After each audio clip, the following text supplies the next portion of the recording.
All right. Hello, everyone. I am here today with Andreas Reiter, who is going to give us a fantastic new, not new, but a fantastic prospecting idea that he's been doing for a number of years. And we just never got a chance to put this out on the recording. And before he gets into it, I'll just tell you one of the things I think is great about this idea, as you'll hear, is that it allows you to not only prospect, but also practice your prospecting and practice really get over your fear and improve your courage muscle. So just the act of doing it, I think, has benefits other than the potential results. So with that, I'm going to hand it over to Andreas Reiter. All right, we're There you good to go. go. We're good to go. The idea of this, like Michael said, is that it gives you some practice, and there's a couple of applications um, that can be used. The one that I talked about at MCOM last was if you happen to just be on the road driving about and you see someone's business advertised on their vehicles. So a lot of times you'll see a real estate broker or car maintenance, sorry. um, Landscaping maintenance is a common one. But anyone that really has one of those magnets or a phone number or something advertised on their side of the car, obviously don't start texting or making a phone call with your phone while you're driving. But if you can, take a photo, write a number down real quick with your, whether you're at a stop sign or a red light, and then hands-free, make a phone call to the person right away. And the conversation can go something like this. Let's say it's a real estate broker.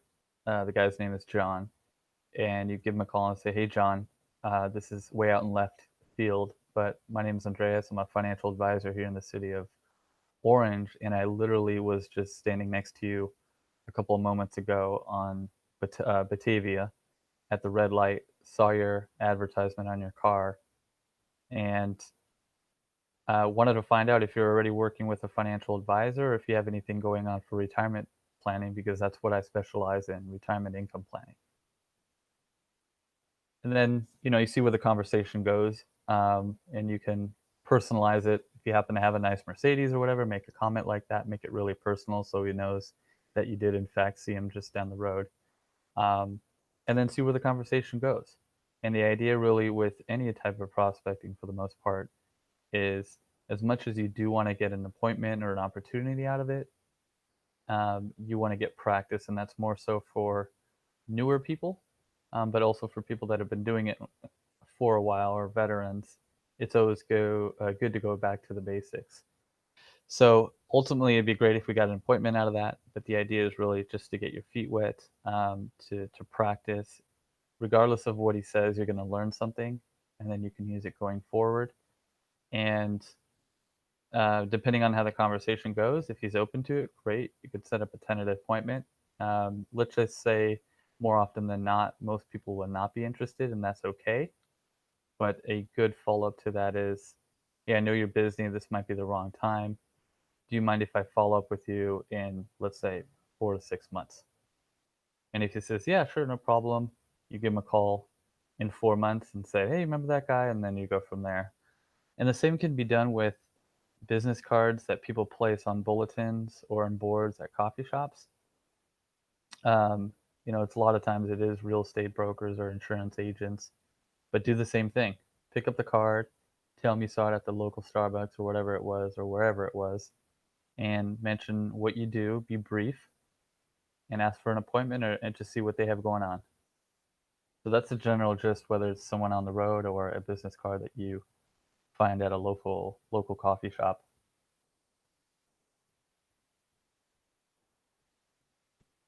Good. Okay, I just had to unmute myself. That's fantastic, Andreas. I'll make a few comments.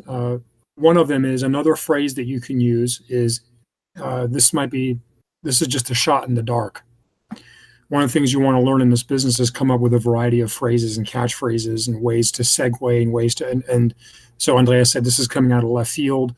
This is a shot in the dark. Things like that. There's probably a dozen other phrases, but you learn them. And so it makes it easier for you. The second one I'll say is that it's never as hard as the first one. And I remember a long time ago, I remember hearing many, probably 20 plus years ago in this business. So some trainer I was listening to in our business was talking about the power you feel. He said, here's what he said. He said, the amazing self-empowerment that I feel by being able to pick up a business card on the concrete in a parking lot that someone had dropped and pick it up and very possibly get an appointment. Like you're creating something out of nothing. And I always remembered that. And that is true. That's the great thing about this business. One of the negatives that people have is that every day you're unemployed, every day you're looking for new clients, what have you. But at the same time, that's also the benefit is you can just create business out of nowhere. So as Andreas said, it's not just about getting the appointment, but it's also about improving your ability and whittling down on your fear and kind of the obstacles that you have. The great book by Ron Holiday, The Obstacle is the Way. And that's kind of what that is. Sometimes the hardest thing to do is the thing you need to do, and it will actually make everything easier. The other thing I want to add is Andreas talked about following up. You can do that the way he said it, but here's one little idea too. 9 out of 10 times when you're calling a business card or someone that you saw, like Andreas said, on a sign on the side of a car or a truck or a van, it's usually nowadays a cell phone number. What does that mean? That means it can be texted to. So one of the things you could say after you do your little talk and is not interested is tell you what, would you mind though that when I hang up, I just quickly text you my information and a little bit more about what it is I do. And I promise you I won't bother you. If you're interested, you can message me back. Fair enough? And then do that. And I mean, what if you do 2 or 3 or 4 of these a day, 5 days a week, and after a year you've done hundreds of these, right? Maybe someone does, right? And then in terms of what you send them and all that, you can talk about that later. Some of you have the e-card, with Isla's professional photography, and it has your information. That's obviously what I would send.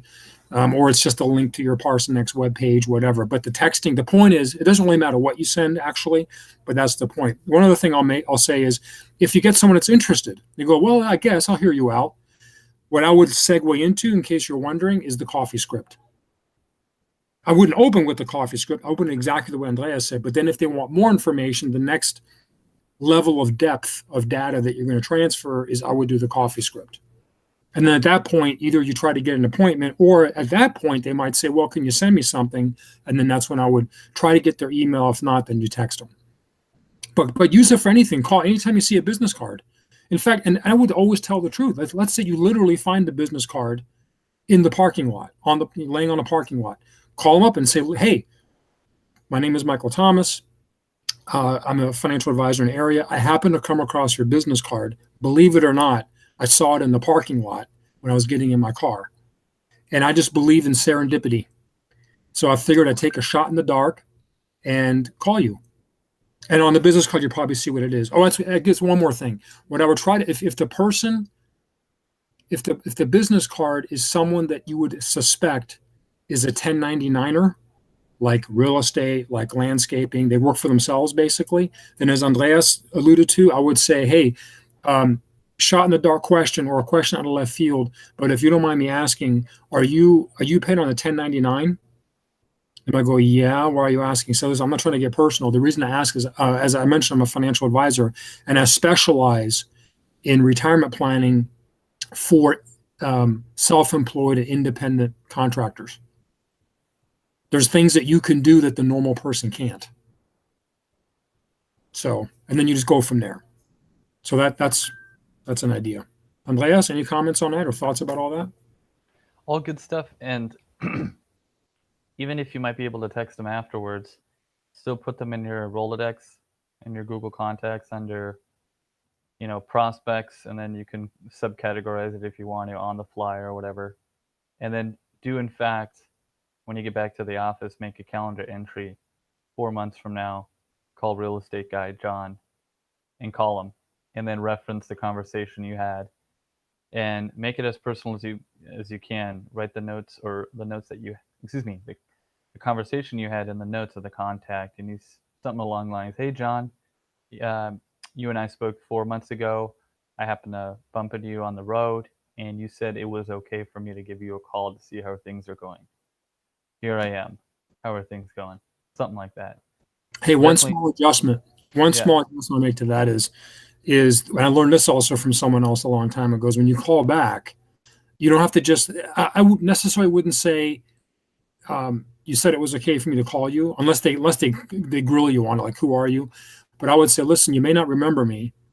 My name is Michael Thomas, but 4 months ago we had a brief conversation on the phone when I came across your phone number on the side of your van. I mentioned I was a financial planner, and I promised I would give you a call 4 months later.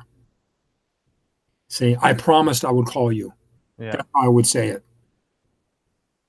And you may not remember me, so that's the cleaner way I would say, hey, I promised I'd give you a call. And like you said, guys, or Andreas said, is make that calendar entry. One more thing I want to add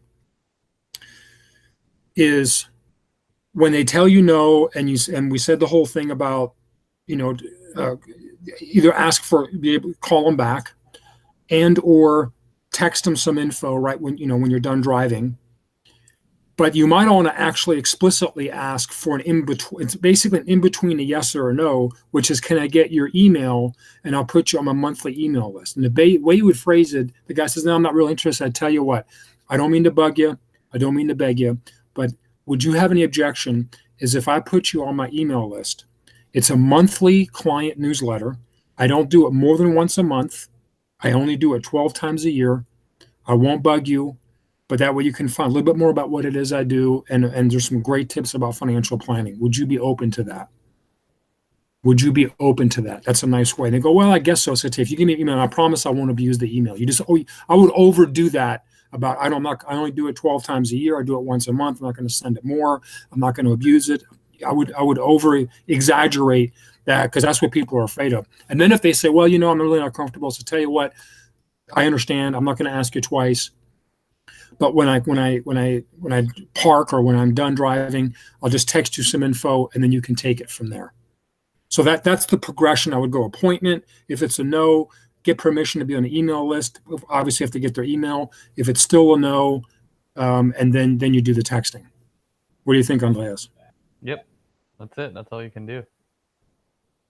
Yeah, try it. Can't hurt. Doesn't cost anything. Yeah. Doesn't cost anything. Doesn't cost you money. The time is negligible. Can't hurt. I'm not doing anything else anyway. Yep.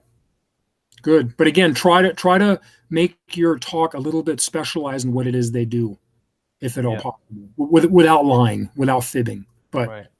So awesome, man. I appreciate it. That's great. Got it. Thank you.